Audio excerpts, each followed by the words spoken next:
I did this with the Coleman medal, so let's now do it with the Brownlow medal, taking the top 25 betting favourites and sorting them into their tiers, including who I believe and I'm picking to win the 2024 Brownlow medal. Let's go.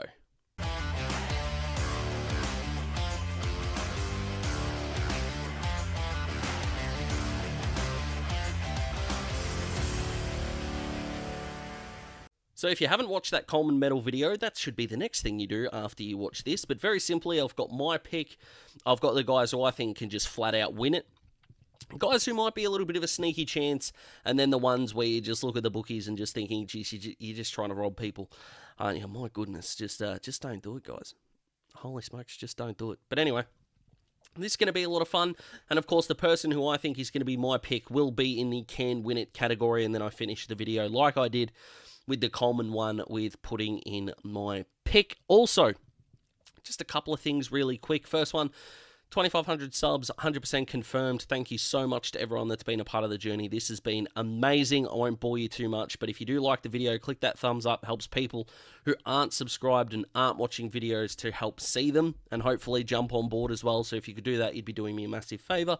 And if you're here and you haven't subscribed, please go and do that. I would appreciate it. It takes 1 second, makes a massive difference. So if you could go and do that and help grow the family. I'm also on TikTok in 2 ways. Hello, Daz Talks Footy is on TikTok, so if you're on TikTok, go check that out. Make sure you click follow, and also the soft launching of Daz Talks Cricket. Only 1 video out at the time of recording, potentially 2, trying to get the other one out tonight. That's already hit 10,000 views. So people are wanting Dazzling to talk about cricket, which I've gone and done, so go check that out as well. Now Daz can shut up and actually get into the tier list. So, as you know, guys, I'm going to be doing these tiers from up and down, not left to right. What does that mean? Well, the guys that are on, say, the can win it tier are not going to be read left to right. It's not a power ranking. So, if I think a guy can win it, they'll belong in a can win it, and they're effectively, like, equal. All of these guys can win it in an equal way. Okay, all the guys in the sneaky chance can all win it in a sneaky chance kind of way. So don't read that much into it. If I tried to sort out from 1 to 25, it would be in a different format. So just keep that in mind. We'll kick things off. Nick Dacos, need I say more? Plays every game last year, would have won it. Don't see a reason why he wouldn't win it this year outside of injury. We don't wish injury on anyone. Mr. Sam Walsh, I love Sam Walsh as a contender in this year's Brownlow. I think when I brought it up that he was a guy that I was thinking about in a big, big way. He might have been something like 7th favourite, and I'm not suggesting it's because of me that the betting odds went up, but he's now 2nd, so interesting. The Bont, again, the Bont, yep. The Bont can win it. He can just win it. So, again, what else do I need to say? Probably been stiff not to win it once, if not twice, so maybe this year is his year. Lockie Neal, does history work against him? Because on talent, he belongs here. On history, he belongs here. Because unless you're Robert Harvey, you're not winning back-to-back Brownlow medals. So, I'm going to put him here. Sneaky chance, not on talent, but he'll have to defy history in a big way. I think this is the most appeasing, so we'll put him there. Christian Petrarca goes right in there. He's got good cooking videos on TikTok, Christian. Some of them better than others, but I'm picking up what he is putting down. If he and Clary do play 23 games, both of them, or let's say they both play 18 plus, I don't think neither of them are going to win it. So if he is your pick, I think you're relying on the fact that Clayton's not going to play a whole lot of games, which is, sucks, I think, when it comes to these kinds of things. But strong start, you'd expect the betting favourites to be up there, so I don't think there's going to be too many surprises at this point. Well, last year did Big Errol, my goodness. I think he can win it, for sure. I see him as a guy who can have these really impactful games. Now, I know that a lot of the complaining about the Brownlow is going to be about the way that the umpires see the game. So, yes, there's going to be a higher level of unpredictability in a big, big way. So, we've got to take that into account, I think. Zachariah Butters can win the game, can win the Brownlow in a big way. Of course he can. Why wouldn't he? Like a big step back? He was awesome last year. Come on, of course he can win it. Clary, even at his best, in fact, what I'm going to do, I'll leave him there. Even if he's back to his best, him and Petrarca are going to take too many off each other. So, given that we're not sure where he's at, you know what? I actually don't feel comfortable with him there. I'm going to put him with Lachie Neale. There we go. Sneaky chance. More than everything would need to go right for Clayton Oliver to win it. So, but still, he's good enough. Of course he's good enough. Cripper, love you. Nope, not happening. Not winning. He's won, which is beautiful, but in order for Carlton to win the flag, in my opinion, Sam Walsh needs to be their best mid, and they need to get better usage from their sort of bottom 8 to 10 players. It's how they managed to win their 2 finals. You know, they got over the line against the Swans, and they got over the line against the D's by the impact of guys that you wouldn't have called A-graders coming in, and of course Blake Acres probably the best example of that, but they had good contributors across the board. I don't think Carlton can have a meaningful impact on 2024 if Patrick Cripps is so far and beyond their best player, and the last time he was their best player, they did win the Brownlow. That's awesome. Carlton didn't play finals. So, yeah, not happening. Tom Green. Oh boy, yes, he can win it. Xavier Ellis's biological son. So technically he should be playing at the Hawks with that logic, but alas, his contested ball style is conducive really well with Brownlow medal voting. We know that Lachie last year, his contested style of play really stood out amongst the umpires, and I think Tom Green's going to be able to do the same way. And I think in my predictions video a few months ago, he might have been my Brownlow Smoky off the top of my head. I remember putting him in the thumbnail, and I can't think of what else I would have put him in there for, so he's definitely one that can win it. Noah Anderson, let's be honest, Dimmer's coached players, except for Dusty, never really did that great at the Brownlow medal because it is really team-focused, which makes me worry significantly about Noah. So much so I'm actually going to put him in the not winning it department, which I think is going to annoy some people and might get them in the comment sections. I think he can have an outstanding year. I think he can be All-Australian again. I think that he can poll low 20s.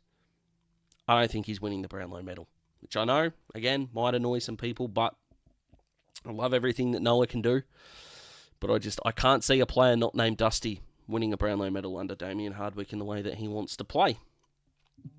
Caleb Sarong, I think, is a sneaky chance. I think his reliance isn't really on Andy Brayshaw taking votes off him, which can definitely happen, don't get me wrong. Maybe not at a capacity that I think will affect him maybe in future counts. But I just struggle, and there's another guy on this list, if you're looking at the players down the bottom there, that also worries me in terms of how many games their team is going to win. I think Freo will definitely need to win, 10 games. And if Sarong can poll, 18 to 20 votes in those wins, and then sneak his way into, 8 to 10, that gets you up towards that 28 mark plus, and who knows what happens from there. So sneaky chance of mine. Controversial opinion, potentially. Connor Rozee not winning the Brownlow. First year captain. Just worry about Port winning the flag, my friend. You're not going to have to do too much yourself. You're going to have a really good midfield and potentially, hopefully, forward line to help you out. A rejuvenated back line is what Port Adelaide got. Now, I think if he tries to be Port Adelaide's best player, this could become a disaster. He's already either first or second anyway. But I think if he tries to go too selfish in terms of his game style, potentially, I think that'll harm Port Adelaide more. So, as I just do a little bit of a hiccup there, I don't think Connor Rozee's winning the Brownlow. Who have we got next here? Zachy Merritt.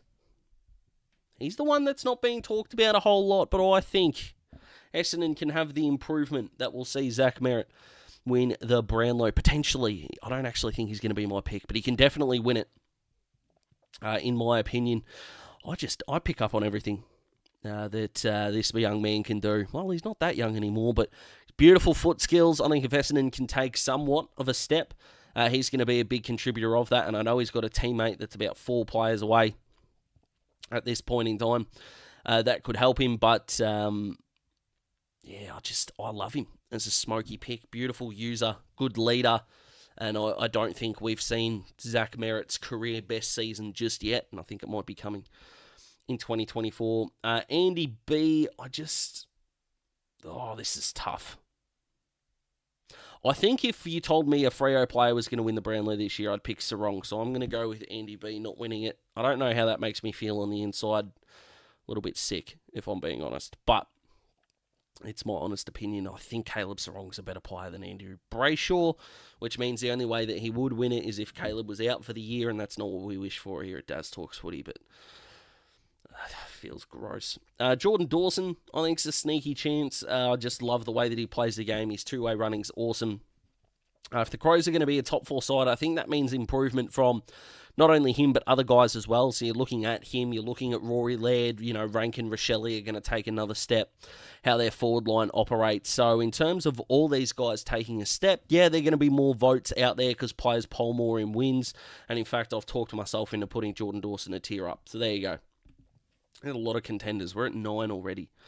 Tuk Tuk, the same reasoning as Noah Anderson, I think. But I think his style is two-way running, and if he's fully fit, I think would leave him a better chance than Noah. But my confidence in either of those boys winning it is not going to be that high. But fingers crossed, Tuk can be back at his best very, very quickly. We go to Darcy Parish, who I think can have a really good year. Again, him and Merritt, the odds of him winning it with Zach Merritt there are going to be low, so you're probably thinking a career best year plus a season-ending injury, I should say, to Zach Merritt would make him winning it. So I don't think he's winning it, but I certainly think that Darcy Parish has got a lot more to offer than most other people do. How that'll equate for the Bombers, I think he's looking at maybe the 22 vote mark as maybe a ceiling. I think the 26-27 vote mark is going to be reserved for Zach more than him. But we will see how we go. Jack Steele.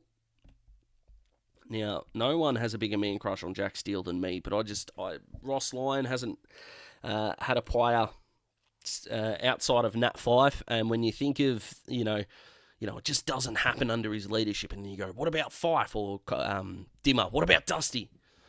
Jack Steele's not Fyfe and he's not Dusty, so in the not winning it category, but I think he's going to bounce back this year. He's in my Supercoach keeper team, and let me tell you, I think he's going to be sneaky good. Not that that's got a lot to do with the Brownlow, but alas, here we are. Luke Davies-Uniacke is a sneaky chance, but he just needs... Can his football club win games, please? Now, their defense tells me that that's going to be a struggle, but if North Melbourne are going to have wins in 2024, he is going to poll in pretty much all of them, because when North win, he is awesome. He and Nick Larkey, and of course we know how much of a midfielder-centric award it is. Larkey would probably have to kick 6+ in order for him to poll 3 votes. We know that LDU started with 2-3 voters last year. He was awesome in those opening 2 wins against the 2 WA teams, if my memory serves me correctly. So from there... sneaky chance, but he probably needs his team to lift, and he needs to be fit, obviously. Jordan De Goey, not winning it at all. Probably the biggest trap bet of them all, if I'm being perfectly honest, but he's just not. He's explosive, he's fantastic, full-time mid, love all of that. But Collingwood won the flag last year. They're as good as they're going to be, and it was an all-round squad performance, and he was nowhere near it. So, how the hell is he going to get near it this year? My goodness. Chad Warner, again, I like the Chad. I think a career best year is coming, but I just don't see him winning it at all. Errol's going to take too many votes off him. Luke Parker, Callum Mills when he comes back. What's their forward line going to look like if the Swans are going to be a really good team? I think Tom Papley's going to kick a lot of goals, so he's got potential to take votes off. I can't see it for Chad. But Star, love him. All the players on here are stars, so I'm not suggesting otherwise. Jai, again, would rely on Hawthorn winning more games than I think they're capable of, and I'm a Hawthorn man. So, whilst I think he's a beautiful top 10 bet, I really do. In terms of actually winning the thing, can't see it yet. 2025 and 2026? Smoky. Let's roll. Joshy Dunkley, I like it, but I don't like it enough to put him in that sort of real contender tier. They're really good. Like his value in fantasy, for sure, but don't like his odds for the Brownlow for mine. I think we've seen what Josh Dunkley can do in a big, big way, and he wasn't really rewarded well with Brownlow votes last year. So how much can he go? How much will the umpires notice in what he can do in terms of best on ground performances and stuff like that. Not so sure. And Josh Kelly, I think we've seen the best of Josh Kelly when it comes to umpires noticing him and all those things, and I just don't think we're going to get a big enough jump from Josh's prime to a way that he's going to win the Brownlow. So, of my 9 contenders, which I think we had 9 of the first 16 were contenders, and then we've kind of filled up the other 2 tiers here. Quickly, if I was going to pick someone in the not winning it category, if someone put a gun to my head and went, out of these guys, who is the most likely to win it, in all honesty, and everything going to plan, difficult. Darcy Parish, probably. But again, no real confidence in that. Jai, if the Hawks can make a bigger jump than I expect, probably the most likely. I'll probably lock in Jai there. If someone from the sneaky chance, if someone said one of these guys is going to win it, Clary is the one that stands out in a big, big way, but my smoky there would be Caleb Sarong. But my pick, so from the can win it, I know I've spoken about Walsh, and I know I've spoken about Tom Green before. And I love Zach Merritt as a smoky chance, but I am going to stick fat. I know Nick Dacos is the easy pick. He's the sexy pick. So, yes, Nick's going to be my pick as the favourite, that if he plays 23 games, he's just going to win it. Okay, so take that into consideration. But my pick, my official pick, is going to be Sam Walsh.